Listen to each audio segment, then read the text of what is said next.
Welcome to Selling South of Boston, your go-to resource for everything real estate on the South Shore and beyond. We're your hosts, Renee, Kim, Laura. local real estate experts, educators, and advocates helping buyers and sellers navigate today's market with confidence. Whether you're thinking about buying your first home, selling your current one, or just love staying in the know with what's happening in our local market, you're in the right place.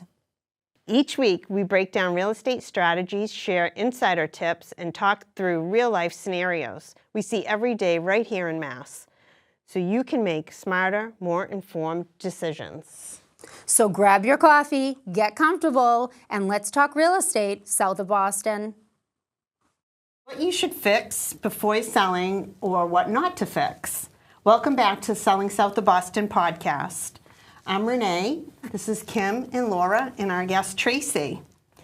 We're here to help buyers and sellers make smarter real estate moves right here on the South Shore. Today we're going to be introducing our guest Tracy Sheehan, which is one of our recent sellers that we had the pleasure of selling her beautiful home in Marshfield as our guest today. And she's going to chime in on what you should fix before I sell my home, because let's be honest, we don't want to waste money, but yet we don't want to leave money on the table. And the truth is, not all upgrades or renovations are equal. We've seen sellers spend $30,000 and above on renovations and never get it back. And we've seen other sellers spend under $1,000 and create multiple offers.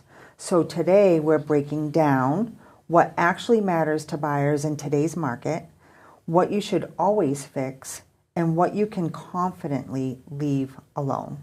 And what we know is buyers decide immediately as they drive down the neighborhood if they like the home or not. And before they think logically, they react emotionally.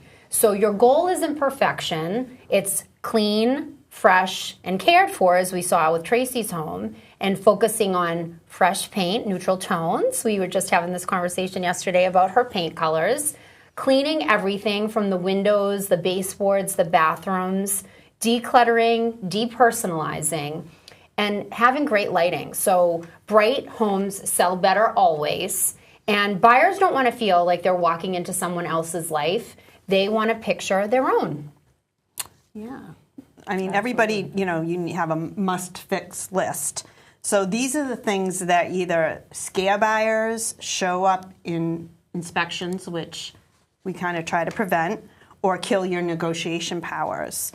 Must fix before you sell would be go around if you have any leaky faucets or, any in the tub, the drain thing doesn't go down, cracked tiles, broken fixtures, peeling paint, loose railings, which can be a safety concern.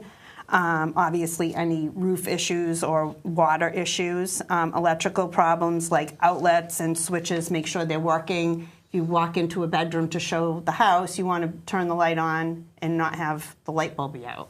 You also want to make sure the light switches are clean. Yes, that's another thing. That's high on our list. That's high on our list. High on our list. And we also recommend too, like if you have a basement, everybody should have a dehumidifier, just so it doesn't smell damp and wet. It's just that's Absolutely. one thing I think too that buyers really pick up on smells. The turn off. Yeah, and also in your attic, you want to pop up into your attic with a flashlight, make sure there's no moisture, there's no discoloration, anything of that sort. And if there is, then we can help you find a way to get rid of that as well. But Tracy, could you kind of just share with us a few things that you felt were really important before listing? Well, I did make a list, and the first thing was one of our heating zones, the AC did not work. And talked to Kim, and she said, price it out, and if it's not outrageous, have it fixed, because who wants to have AC in only one level of your house? Right. And what would be another thing that we had fixed? Our fireplace was a propane fireplace, and that was not working. And we were able to have it serviced, and they got it back going, and so that was didn't have to replace it, but Right. And again, those working would again. be things that would show up in an inspection because the Exactly. inspector's going to test all the systems to make sure everything's up and running. So that's very preventative. Exactly. Yeah. Right. I think too, when we were speaking originally, because I was surprised when I came back and Tracy said, oh, the AC is working, the fireplace is working. And I was kind of surprised because I said, we can disclose it. So Right. just for us, we always disclose up front. So if it's a money issue or something you just don't want to fix, we at least can price the home appropriately, but disclose the issue that is there. So it's not a surprise when a home inspector comes in or when a buyer comes in and it doesn't work, it's disclosed up front. Yeah, and I think when buyers see small things, they think, oh my gosh, what else is going to be bigger Exactly. underneath that because they haven't maintained or they haven't tried. So that's a big concern with buyers that we see as well. Right. And you just want to keep that, if they're not doing the little things, what are the big things that they might be hiding? So Yeah. you want to start that relationship off right. Exactly. So what not to waste money on? This is where most sellers get it wrong. Do not overspend on a full kitchen remodel. Bathroom gut renovations. You don't need to do a whole, new bathroom or any of those kinds of things. Custom upgrades that match your taste, not the market, and expensive landscape projects. And we like to explain too that you're renovating to resale, not for your own personal, what it is that you like. And so, Tracy, I heard a little secret about something very simple about your windows that you did when Kim came up to your house. You didn't have the screens in, and it made such a huge difference. Oh, yes. Huge difference, she said. It does. It does make a huge difference. It just makes the room cleaner and brighter, and you don't necessarily know what it is, but you do. It there's does a make marked a difference. subtle impact. I agree. Yes. It was awesome because when I pulled up to the house, I was like, oh, I don't have to tell her to pop those screens out of the front. It gives that nice, clean look. It does. Yeah. Yeah. On So the that- outside and the inside. Yes, Yeah. Right. absolutely, Yes, from both absolutely. angles. Right. Yeah. And keep it simple. Clear off your counters, change out the filters, change out vents, make sure the vents are clean, freshen things up. If there's peeling paint, you want to probably fix that. With certain lenders and what have you, there's things that they're not going to pass. Again, in an inspection, there's some lenders that, depending on what the buyer is going with, you can't have, peeling paint. So, and not necessarily the color, it's not your color. Right. As Kim was saying, you just keep those natural tones. Exactly.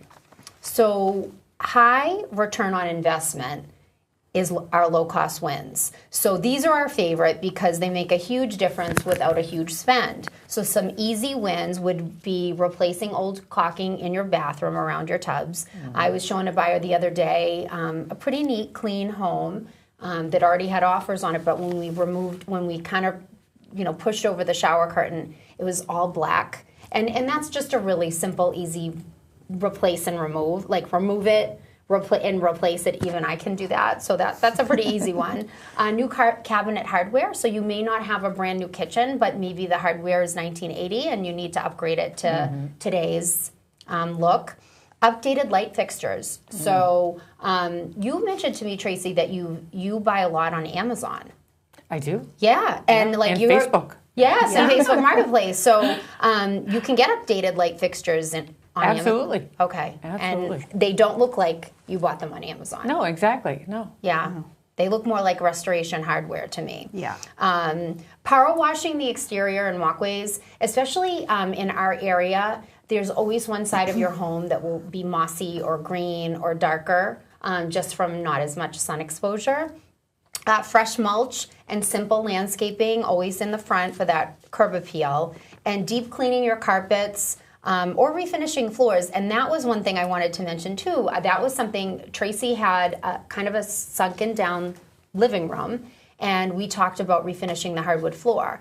I said, oh, I wouldn't do that. Somebody else, it could be somebody else's. And so tell me what made you decide to do that? Well, it was always something that I noticed when I first walked in. everything looked great, and then I noticed my eye went straight to it, and I just felt it would be one of those things that no buyer will probably even notice that it's done, but they will sense it will just give them a polished feeling. Absolutely. I think it's one of those things. They might not know it, but they won't notice that it's not done. Like the screens. Right. Exactly. Regular screens. Yeah, Exactly. yeah, and it blended amazingly. Like you couldn't tell. You couldn't. It looked just like the other floors. It did. It was just seamless. It was natural. Yeah, exactly. Seamless is probably the best word. These are the things that buyers do notice, and clearly Tracy felt that when putting her house on the market, and it's a sense of pride too that this is my home and. I want to put my best foot forward too. Absolutely. So even if the buyers don't realize it is those behind the scenes kind of things. Yeah, I mean, you have to think like a buyer when you're putting your house up on the market. Buyers are busy, they're emotionally driven, as we talked about, and they often, now I feel like they're stretching themselves financially, that if they don't want to see like, oh, another expense, something else I'm going to have to do. So they walk in and they're like, how much is this going to cost me to fix this or do that? But if things are, in order and well maintained, it doesn't look so overwhelming. And they're thinking, okay, the less I got to do, the more I might be willing to pay for the home. Absolutely. Exactly. Absolutely. I agree. And then here on the South Shore, we're seeing a big shift. Move-in ready homes are still getting strong offers, but homes that feel like projects, just like what Renee was saying, are sitting a bit longer.